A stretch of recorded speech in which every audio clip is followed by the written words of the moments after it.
Le tirage au sort est une procédure de choix très répandue et très ancienne. Les survivances de son emploi dans le monde contemporain ne permettent pas de se représenter son importance dans un grand nombre de sociétés du passé. Il y a une dizaine d'années, Jon Elster a tenté, dans son livre Solomonic Judgments, Studies in the Limitation of Rationality, de défendre à nouveau l'utilité de ce moyen de sélection. Cet ouvrage se présentait aussi comme la première étude générale du sujet depuis un livre de Thomas Gateacre, On the Nature and Use of Lots, publié en 1619. Il conduit à propos du tirage au sort, depuis l'attribution des terres par le sort, dans l'Antiquité, chez les colons d'Amérique, à propos du partage du patrimoine, de la Grèce antique jusqu'à la Grèce moderne. Et il va du tirage au sort pour le service militaire à l'attribution de la place des anges dans le ciel. Le tirage au sort comme expression de la volonté divine, de l'Ancien Testament à certaines congrégations anglo-saxonnes, le tirage au sort en matière politique, de l'Athènes antique aux républiques italiennes de la Renaissance, occupe une place de choix. Je voudrais aujourd'hui attirer l'attention sur les potentialités dramaturgiques du tirage au sort au théâtre, à partir des 7 contre Thèbes d'Échille, pièces où elles sont particulièrement bien exploitées. C'est la raison de mon titre, les 7 contre Thèbes et le loto tragique. La tragédie, reprenant face au public les mythes héroïques racontés dans les épopées, il faut d'abord s'interroger sur la place du tirage au sort dans ces épopées. Le tirage au sort y intervient selon une scène typique, caractérisée par un formulaire spécifique qu'on peut reconstituer de la façon suivante. En premier lieu, on jette les sorts dans un casque. Vous avez les textes sous les yeux. La nature de ces sorts n'est jamais précisée. Deuxième étape, il faut secouer les sorts, ce que décrit un vers formulaire. Clerus en cunee calcerei pallon elontes. Ils prirent les sorts et les secouèrent dans un casque armé de bronze. Il y a aussi beaucoup d'autres emplois de pallo à l'actif ou au moyen. Secouer les sorts est ou bien la tâche d'une seule personne, le plus souvent un roi, ou bien le casque est secoué par plusieurs héros à la fois, Hector et Ulysse, Ulysse et ses compagnons.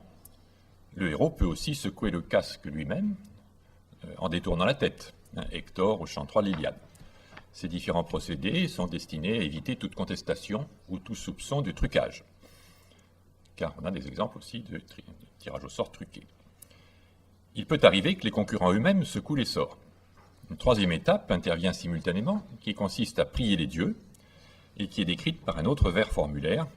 Laoidere santo, theoi sidekei rasanescon, les troupes se mirent à prier et levèrent les bras vers les dieux. C'est le rôle de l'assistance. Les prières peuvent être contradictoires, naturellement, comme lors du duel initial du chant 3 de l'Iliade, où Achéens et Troyens demandent par les mêmes mots le succès pour leur camp. Le sens du verbe employé, araomai, correspond parfaitement à la définition proposée par Daniel Obriot. Il s'agit d'un type de prière qui apparaît, je cite, comme un appel social à un processus automatique de justice. Dernière étape, un sort saute du casque, jamais plus d'un, et désigne un guerrier avec les expressions formulaires en début de vers ec de tore kleros, ou après la coupe trimémaire ec de kleros tore.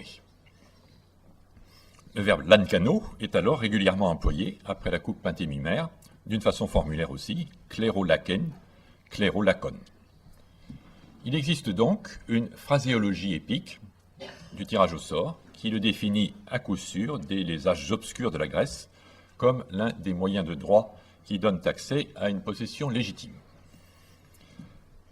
Dans quel contexte le tirage au sort intervient-il dans les épopées? Je n'ai pas le temps de développer ce point. Disons seulement qu'il s'agit de désigner un champion pour le combat dans une compétition sportive, pour une exploration, et que ce champion est désigné parmi un groupe de volontaires. Le recours au tirage au sort produit un effet narratif puissant.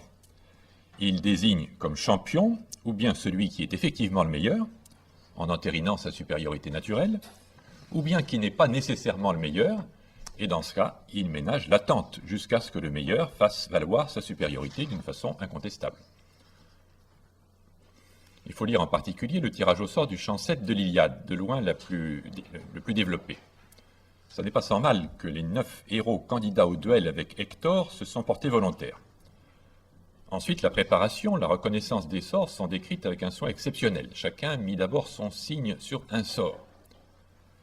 Puis, après le tirage, un héros fait circuler le sort qui a sauté hors du casque pour le montrer aux plus vaillants des Achéens, qui déclarent ne pas reconnaître leur signe jusqu'à ce qu'il arrive au dernier d'entre eux à avoir mis une inscription sur son sort et à l'avoir jeté dans le casque. Ajax alors reconnaît sa marque. Il reconnut le signe du sort quand il le vit, et tout heureux s'écria « C'est mon sort Etoi Clérosemos » Qu'Ajax soit désigné par le sort pour affronter Hector, qu'il manifeste avec éclat son bonheur, et qu'Homère insiste avec force sur la légitimité de ce mode de désignation du champion achéen, a un sens, si l'on se souvient qu'après la mort d'Achille, les armes du héros sont refusées à Ajax, ce qui le conduit au désespoir et au suicide. Ils sont attribués à Ulysse, non pas par un tirage au sort, mais par la décision de juge, au cours du fameux jugement sur les armes. Le tirage au sort du chant 7 peut donc être lu dans la perspective de ces traditions épiques, et il apparaît comme un contrepoint à l'histoire de l'attribution des armes d'Achille par un jugement. On voit donc, et c'était mon premier point, comment les mythes et les épopées utilisent la valeur dramatique du tirage au sort dans la construction de leurs histoires. Avant d'en venir à Échille, faisons maintenant un petit détour par l'anthropologie. Car il existe un usage particulièrement important du tirage au sort en matière successorale. La fratrie est un cas particulier de la difficulté générale qu'il y a à trancher entre des égaux. Et dans ce cas aussi se pose la question de la décision humaine et du choix par tirage au sort. Le second sens du mot kléros, l'eau, apanage, intervient ici, sans que le premier sens, tirage au sort, soit oublié. Dans l'épopée, les biens peuvent être constitués d'une maison, d'un lot, kléron, et d'une femme. Maison et lot sont à la fois associés et distingués chez Pindare. Le composé, homoklaros, au même lot, en raison d'une égalité devant le tirage au sort, désigne deux consultants d'un oracle que seul le tirage au sort peut départager. Et c'est un synonyme poétique de frère que Pindare emploie dans deux cas. Son sens est chez Pindare, ou bien qui partagent le même lot en indivision, ou bien qui a un même lot parce qu'ils ont chacun un lot égal, à l'issue du partage successoral. Dans ce second cas, le partage peut se faire par un tirage au sort entre des lots qu'un arbitre ou un parent a définis. Le modèle est donné comme il se doit par les trois principaux dieux, les frères, Zeus, Poséidon et Hadès, fils de Cronos. Comment départager ces égaux par excellence? La supériorité de l'âge, qui peut jouer son rôle dans la transmission des statuts, ne saurait intervenir. Une supériorité d'ailleurs fragile dans la mythologie, car si Zeus est l'aîné dans l'Iliade, il est le cadet dans la Théogonie. C'est en fait un tirage au sort qui a attribué les apanages. Poséidon le rappelle au chant 15 de l'Iliade, vous avez le texte sous les yeux. Et peu importe pour les parts d'honneur, distinctes, redisons-le, de la question du statut, que Zeus y soit à nouveau, semble-t-il, l'aîné. Malheur, vraiment, malgré sa valeur, Zeus a prononcé des paroles excessives s'il veut me soumettre de force, malgré moi, alors que j'ai même honneur que lui. Nous sommes trois frères issus de Cronos, qu'enfanta Rhea. Qu'enfanta Rhea, Poséidon précise la légitimité de leur naissance. Zeus, moi-même, et en troisième lieu Hadès, qui gouverne le peuple d'en bas. Tout a été divisé en trois, et chacun a obtenu sa part d'honneur. Quand nous avons secoué les sorts, palloménon, mon lot à moi fut d'habiter à jamais la mer grise. Hadès obtint l'ombre brumeuse, et Zeus obtint le vaste ciel dans les terres et les nuages. La terre et l'Olympe élevé nous sont restés en commun jusqu'à aujourd'hui. L'opposition entre le résultat du tirage et ce qu'estime juste l'un des frères apparaît dans un contexte humain au chant 14 de l'Odyssée. On est dans un récit mensonger d'Ulysse. Il s'agit du partage du patrimoine entre frères au décès de leur père. Des frères légitimes d'un côté, un bâtard de l'autre, qu'Ulysse feint d'être. Le bâtard est exclu du tirage au sort. Si du moins nous avons raison de comprendre, le mot clérus au sens de sort. Lors, ses fils orgueilleux se partagèrent les biens et eurent recours au sort, cae epiclérus et ballonto. À moi ils ne donnèrent que très peu de choses et se répartirent les demeures. Mais je pris chez moi une femme dans une famille richement lotie en raison de ma valeur, car je n'étais pas un insensé ni un fuyard. La valeur individuelle du Crétois, dans ce récit mensonger, rétablit une position que le sort n'avait pu lui donner, tout comme la valeur naturelle d'Ulysse, à Ithaque, rétablira une position que le destin avait ruinée.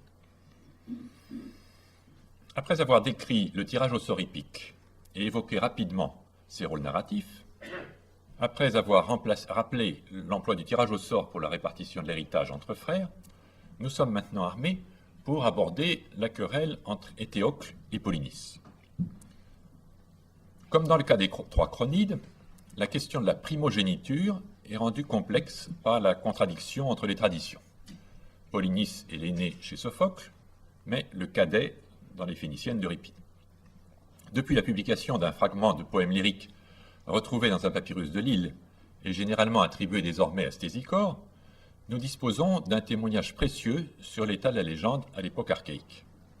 Thèbes est profondément divisée. Jocaste, ou plutôt Épicaste, parle à ses enfants, Éthéocle et Polynice, en se fondant sur une prophétie de Tirésias pour faire cesser leur querelle, dont elles redoutent qu'elle ne les conduise à la mort l'un par l'autre. Et un passage relativement bien conservé du papyrus présente la solution qu'elle leur propose. Vous avez aussi ce texte sous les yeux. « Voici la décision que je vous annonce, moi, que l'un ait les demeures auprès des sources de Dircée, et qu'il y habite, et que l'autre s'en aille avec tous les biens et l'or de son père chéri, celui qui, le premier, en secouant les sorts, Claropalédone, obtiendra cette part par la faveur des moires. Cela peut vous délivrer, je le crois, du destin potmou, funeste, que prédit la sagesse de notre divin prophète. » Le partage est ici proposé par la mère des deux enfants, qui joue un rôle d'arbitre. Les parts sont déterminées par elle et par le devin Tirésias, dont le poème donne ensuite la prophétie, qui comprend la promesse d'un mariage avec la fille d'Adraste pour le fils qui partira. Puis, une fois les parts déterminées, il y a tirage au sort. Il semble bien que le premier lot tiré soit le moins favorable, en tout cas qu'il ne comprenne pas la succession au trône, qu'implique peut-être le fait de rester dans les demeures. Et la suite du poème décrivait, semble-t-il, le résultat du tirage et le départ de Polynice. Cette solution est proche de celle dont la trace était déjà conservée dans Hellanikos, selon qui les deux frères auraient conclu une convention attribuant à l'un la royauté et à l'autre les richesses, mais le texte d'Hellanikos met plus nettement sur le même plan le partage du patrimoine et l'hérédité du statut royal. Le vocabulaire du destin, potmos, est remarquable. Le tirage au sort doit permettre d'éviter un potmos funeste. Il s'effectue sous la protection des moires. Potmos est un nom d'action d'un type bien attesté, habituellement à accent sur la finale, qui doit naturellement être rattaché à pipto, ce qui tombe sur quelqu'un ou le destin, dit Pierre Chantraine. Peut-être l'image du tirage au sort, tel qu'il est pratiqué dans l'Iliade, est-elle sous-jacente. C'est plutôt le coup du sort, le sort qui tombe pour quelqu'un. Comme le dit Pindare, au sanctuaire du fils de Cronos, voici deux fleurs de la fête olympique qu'un sort bondissant, Claros Propétès, vous a ravis à Polykymidas et à moi. Comment les enfants d'Édipe peuvent-elles éviter un tel coup du sort? Le conseil qui leur est donné appelle sur eux l'aide des moires, déesses du partage, du lot. Aussi bien Potmos que Moïra peuvent être prises en bonne ou en mauvaise part. Les dieux peuvent donner en partage une part équitable ou un mauvais sort. Revenons aux légendes de Thèbes. Le poème attribué à Stésichore montre qu'elles sont en partie construites, dès l'époque archaïque, autour du problème majeur que représentait la coexistence entre d'un côté le maintien de l'unité d'un palais ou d'une royauté, et de l'autre l'égalité entre frères qu'assure le tirage au sort. Il est temps d'en venir à la pièce de qu'Échille a consacrée à l'affrontement des deux frères, Éthéocle, le roi de Thèbes, et Polynice, frustré de son héritage, et qui vient le reconquérir avec les ennemis de Thèbes par les armes. Ils sont réunis d'une façon exceptionnelle deux des principaux usages du thème du tirage au sort que je viens d'évoquer. L'usage à la guerre et l'usage pour la transmission du patrimoine, mais de façon tragique, notamment par l'intervention du troisième usage que nous venons de relever, le tirage au sort du destin, du sort des enfants d'Édipe. J'étudierai successivement les deux parties de cette œuvre, séparées, comme on sait, par l'exclamation pathétique d'Étéocle au vers 653-655, « Oh, la folie qu'envoient les dieux! Oh, l'horreur immense qu'envoient les dieux! Oh, cette race d'Édipe qui est la mienne à en pleurer! Hélas, voici les prières de mon père qui portent leur effet. »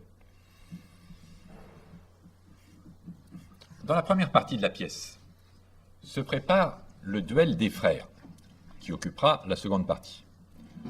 Dans cette préparation, l'usage homérique du tirage au sort pour désigner un combattant parmi plusieurs héros est présent avec insistance et d'une façon remarquable. Il y a une distribution des rôles qui est dramatiquement essentielle. Ce sont seulement les assaillants, les 7 chefs contre Thèbes, qui utilisent le tirage au sort pour désigner parmi eux ceux qui se placeront à chaque porte. Tandis que le roi de Thèbes, Étéocle, le bon roi, choisit lui-même, parmi les meilleurs des siens, l'adversaire qu'il opposera à chacun des 7. La thématique est donnée d'emblée par le messager dans le prologue. Je les ai laissés alors qu'ils tiraient au sort, Klérouménos, la façon dont chacun d'eux, selon le résultat du tirage, os palo lacone et castos autone, conduirait sa troupe contre les portes. En contrepartie, désigne vite, ou bien il faut que commande, selon le texte, les meilleurs des guerriers, l'élite de la cité, aux issues des portes. Ainsi, comme cela se passe chez Homère, le choix a lieu parmi un groupe préalablement distingué, c'est ce que le vocabulaire politique appellera plus tard un choix ek prokritone, à partir d'un groupe préalablement sélectionné, l'expression chez Aristote constitution d'Athènes 8.1.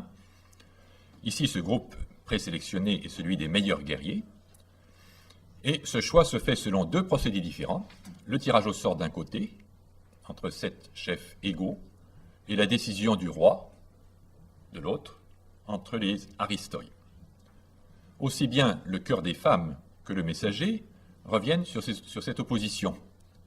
Les 7 guerriers qui se distinguent dans leur armée sont à chaque porte palo-lacontes en les ayant obtenus par le sort, selon le sort que chacun entre les différentes portes a obtenu. Osten pulais hekastos eileken palon.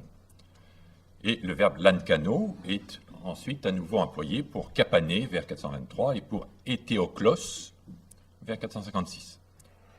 Dans le cas d'éthéoklos, le messager décrit avec précision le processus qui est emprunté manifestement à la scène formulaire homérique que j'ai évoquée tout à l'heure, qui consiste à mettre un sort dans un casque qu'on secoue, chaque sort sautant du casque désignant un héros.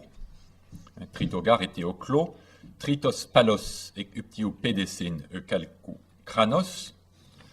Le troisième sort à sauter hors du casque de bronze est celui d'un troisième chef, Éthéoclos, pour qu'il lance sa troupe contre la porte néiste. Pourquoi une telle insistance et un tel rappel homérique à propos d'Éthéoclos? Par souci de variatio, sans aucun doute. Peut-être aussi parce qu'Éthéoclos est presque l'homonyme du frère de Polynice. Tous les deux, et eux seuls, sont caractérisés dans la pièce comme aner hoplites. L'un par son blason, l'autre par ses propres déclarations. Mais Éthéoclos, et lui seul, est désigné par tirage au sort, tandis que Éthéocle choisira d'affronter Polynice. Pour les 4 guerriers argiens suivants, le tirage au sort n'est plus mentionné. Le messager se contente de signaler qu'ils se trouvent ou ont été placés à telle ou telle porte. Mais le thème a été mentionné avec une telle netteté qu'il ne peut manquer de rester présent pour le spectateur. Du côté thébain, en revanche, le vocabulaire qui décrit les choix d'Éthéocle est lui aussi très insistant. C'est le verbe tatein au futur. Taxo, antitaxeis, antitaxo, antitaxomen. Le roi Éthéocle s'inclut lui-même à la dernière place de la liste dès ses premiers mots, qui dessine ainsi un programme narratif dont le tragique apparaîtra peu à peu, dans une lente progression de l'angoisse. Moi, dit-il, ce sont 7 guerriers, avec moi en 7e, que j'irai disposer aux 7 issues des remparts pour nous opposer aux ennemis de toute notre force. À ces décisions, il faudra obéir, car pour tout contrevenant, quel qu'il soit, le trépas sera décidé par le Conseil. L'opposition si nette des 2 modes de désignation, tirage au sort et décision royale, est donc essentielle d'abord pour la dramaturgie de la pièce. Bien sûr, les spectateurs attendent le duel fratricide, mais l'attente de l'issue est ainsi ménagée autant qu'il est possible. Cette issue pourrait être évitée jusqu'à la fin, puisqu'Étéocle s'est d'emblée désigné comme le 7e, mais que Polynice attribue les portes par tirage au sort. On a vu comment le tirage au sort était dès l'épopée un moyen de construire la progression de certains épisodes. Échille, en mêlant tirage au sort et choix, raffine considérablement l'exploitation de cette technique de composition. En second lieu, cette opposition des procédés est importante aussi dans la peinture des caractères. Elle fait d'emblée apparaître la volonté d'Étéocle, et donc sa part de responsabilité dans l'affrontement fratricide. Du côté des 7, au contraire, Polynice, s'il est évidemment coupable d'attaquer sa patrie à la tête d'une armée, n'apparaît pas directement responsable de ce combat singulier-là. Enfin, cette opposition n'est pas sans intérêt non plus du point de vue de l'histoire des idées, comme dans le cas des échos que nous avons cru pouvoir relever entre les différentes traditions épiques, mais cette fois à l'intérieur d'une seule tragédie, le choix par tirage au sort est opposé au choix par décision humaine. Du point de vue de la construction de la pièce, on peut, il est vrai, s'étonner, si on en accepte ce que je viens de dire, du fait que le tirage au sort, qui est si présent au début de la pièce et pour le choix des 3 premiers guerriers argiens, n'apparaisse plus ensuite pour les 4 autres, comme si Échille se privait de l'exploitation ultime du ressort dramatique qu'il a lui-même construit. On peut suggérer plusieurs explications. Échille est bien conscient du fait que de toute façon, le public connaît l'issue. De plus, le ressort est si nettement installé qu'il ne serait pas utile d'y insister plus longtemps. En troisième lieu, je crois que c'est le principal, il doit ménager une pause dans la thématique du tirage au sort, avant la seconde partie de la pièce, où cette même thématique est employée en un sens tout à fait nouveau. Et j'en viens ainsi à la seconde partie de la pièce. À partir du moment où Étéocle se rend compte qu'il doit se désigner lui-même comme adversaire de son frère, et où le tirage au sort des 7 se mêle à sa décision pour imposer un duel fratricide, la thématique du tirage au sort revient au premier plan, mais dans une autre perspective, qui n'est plus seulement de l'ordre de l'action, mais aussi de l'image. Le duel fratricide qui a lieu hors scène n'est plus défini comme le résultat de l'interaction entre un tirage au sort et une décision humaine, mais comme s'il était lui-même un tirage au sort. Si le duel était un loto où se joue le destin des 2 frères et le destin de Thèbes, mais un loto corrompu, comme on a pu parler de sacrifice corrompu chez Échille. Corrompu, il l'est parce qu'il mêle 3 choses très différentes: le tirage au sort pour le choix des champions à la guerre, le tirage au sort du patrimoine entre les frères, et l'idée du lot de malheur échu à la famille des Labdacides. Ces 3 images étant fondues ensemble par le biais de termes polysémiques, homophones, d'une manière tout à fait caractéristique de l'art d'Échille. Une 4e image s'y ajoute même, celle de l'unité de la cité de Thèbes provoquée, menacée par la ruine. Sur cette 4e image, évoquons d'un mot l'arrière-plan politique, parce qu'il n'est pas sans lien, lui non plus, lui aussi, avec la question du tirage au sort. Une inscription assez récemment découverte en Sicile, dans une cité de la Sicile hellénistique, Naconais, nous montre des arbitres venant d'une cité voisine, Ségeste, qui essayent de réconcilier les 2 camps qui s'affrontent dans une stasis. Et la solution retenue, tout à fait étonnante, passe par un tirage au sort, ou plutôt par une série de tirages au sort qui crée, avec l'aide des dieux qu'on implore, entre les ennemis d'hier, des couples de frères. Il y a 30 couples de frères par institution, dit airetoi. Le mythe tragique des 7 décrit une évolution inverse, qui transforme des frères de naissance, cette fois, en ennemis irréductibles. Ce rapprochement, évidemment un peu hasardeux par-delà les siècles et les lieux, suggère ce que peut signifier un tirage au sort corrompu. Tous les aspects du tirage au sort sont dévoyés. Bien loin d'assurer la légitimité d'une décision ou de préparer une réconciliation, le tirage au sort entérine la haine. Dans le tirage au sort monstrueux des 7 contre Thèbes, les champions du champ de bataille sont des frères qui vont se battre l'un contre l'autre. La prière des assistants pour la réussite du tirage au sort est là, mais elle est remplacée par la malédiction d'Édipe. L'arbitre qui fait les parts et qui secoue les sorts, c'est le dieu Arès, présenté comme un étranger barbare qui vient de très loin. Et c'est aussi le fer qui va trancher la vie d'Éthéocle et de Polynice. Et enfin, le lot obtenu par la mise en œuvre du tirage au sort comme technique de répartition du patrimoine, c'est bien la terre de Thèbes, mais c'est la terre du tombeau qu'ils obtiennent chacun à égalité. Un lot qui est à la source de nouvelles tragédies. On peut penser que cette nouvelle utilisation du thème du tirage au sort commence dès le vers 690, lorsqu'Éthéocle dit « Puisque la divinité pousse si fort à cet accomplissement, qu'elle s'en aille au gré du vent jusqu'à son lot, les flots du Cocyte, la famille de Laios, que Phoebos a en horreur. » Ce n'est encore qu'une esquisse. Le lot de la famille de Laios n'implique pas expressément l'image du tirage au sort. Mais l'emploi du verbe lankano, après les 6 prégnantes occurrences de la première partie de la pièce, prépare dès ici l'image qui suivra. Éthéocle explique alors le concours de circonstances qui le conduit à affronter son frère. L'origine, comme il l'avait aussitôt crié dans un vers malheureusement corrompu, en est la malédiction de son père, Ara, vers 695. Et le chœur reprend et développe ce thème. Je frémis, je prends la ponctuation de Hutchinson, je frémis de voir la destructrice, la déesse qui ne ressemble à aucune déesse, la trop véridique prophétesse du malheur, l'Érinie du vœu de son père, accomplir les furieuses malédictions d'Édipe en délire. Ce duel qui conduit ses enfants à la mort en presse l'exécution. Un étranger divise les lots, Clérus et Pinoma.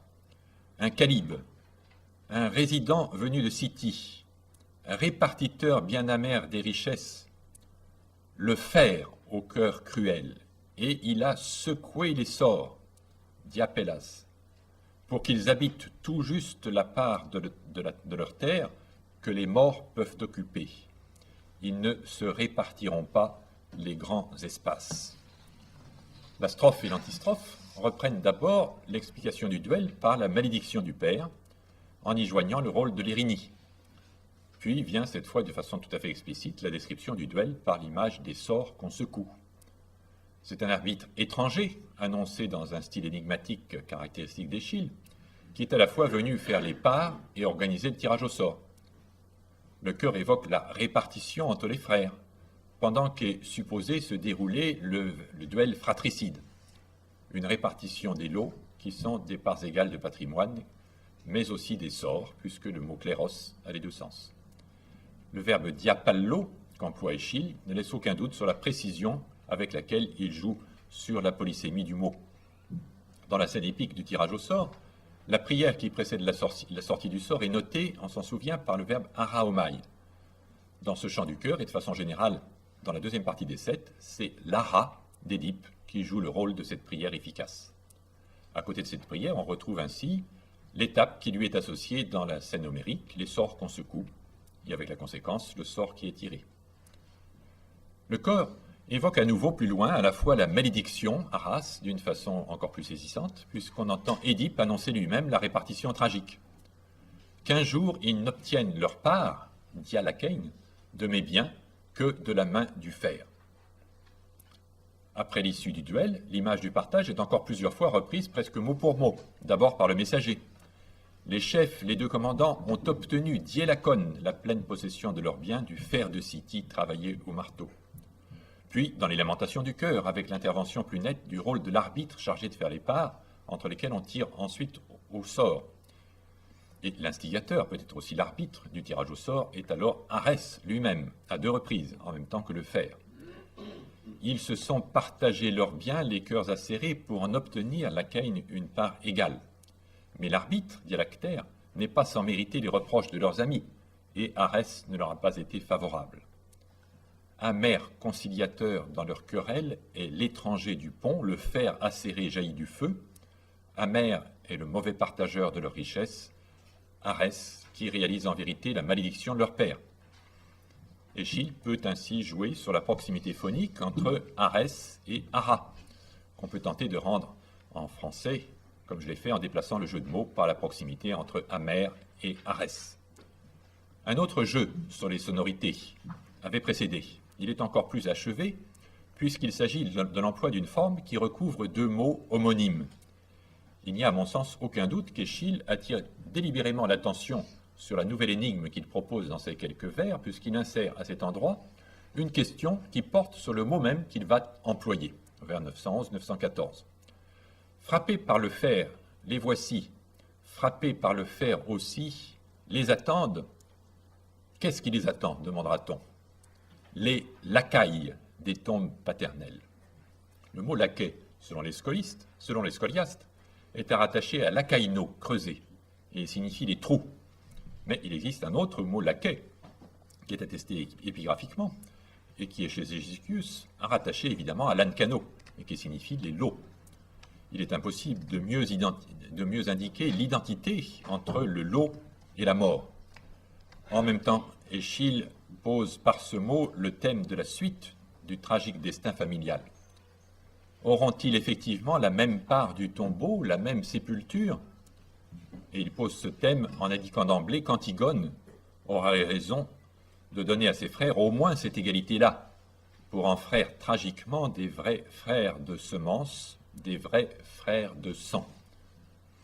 Ainsi, dans la première partie de la pièce, Éthéocle choisit les combattants à opposer à ceux que le sort a désignés parmi les sept, ce qui conduit inéluctablement au duel fratricide.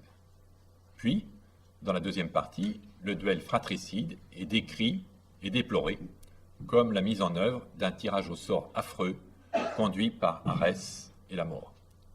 Ainsi se retourne, dans cette famille au sort si pénible d'Us Potmos, l'oubli du tirage au sort par Éthéocle, qui vaut certitude de maîtriser seul le destin, en tirage au sort d'en haut, fait à sa place par le fer, dans l'efficace de l'ara du père, attribuant comme lot parfaitement égal la mort et la terre du tombeau. La virtuosité avec laquelle Échille joue sur les différents usages du tirage au sort de deux façons différentes au cours de la pièce, puis dans la seconde partie, au sein d'une polyphonie terrible, fait bien de sa pièce un loto tragique.